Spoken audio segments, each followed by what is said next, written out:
Nuduh ijazah orang lain palsu, gelar dokter dirinya sendiri yang palsu. Itulah Dokter Tifa. Seperti yang kita tahu, Dokter Tifa ini rajin banget nuduh ijazah orang lain palsu.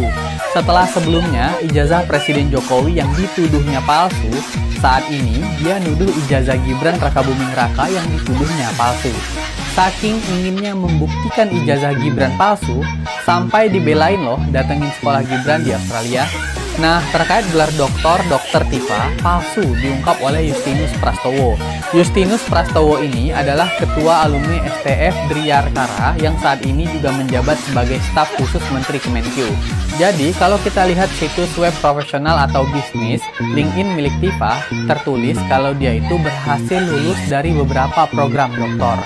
Salah satunya program doktor filsafat di Sekolah Tinggi Filsafat atau STF Driyarkara. Tapi nih, gelar itu ternyata nggak berhasil dia dapatkan alias palsu.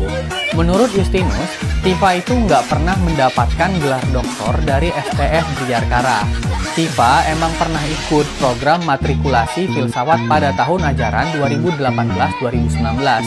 Tapi, program itu nggak selesai karena Tifa nggak ngerjain tugas yang diberikan para dosen.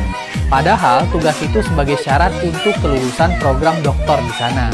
Menanggapi hal ini, Tifa bilang gelarnya menjadi ahli filsafat itu nggak cuma diperoleh dari STF Driyarkara, tapi hasil dari belajar bersama guru-guru besar dan karya para filsuf zaman dahulu.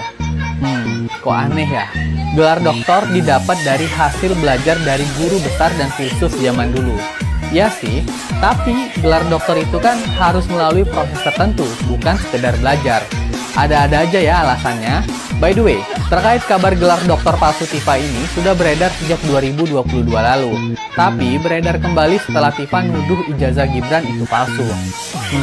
Tifa, daripada ngurusin ijazah orang lain, mending urusin aja dulu gelar sekolah sendiri. Dokter Tifa sering-sering ngaca deh ya.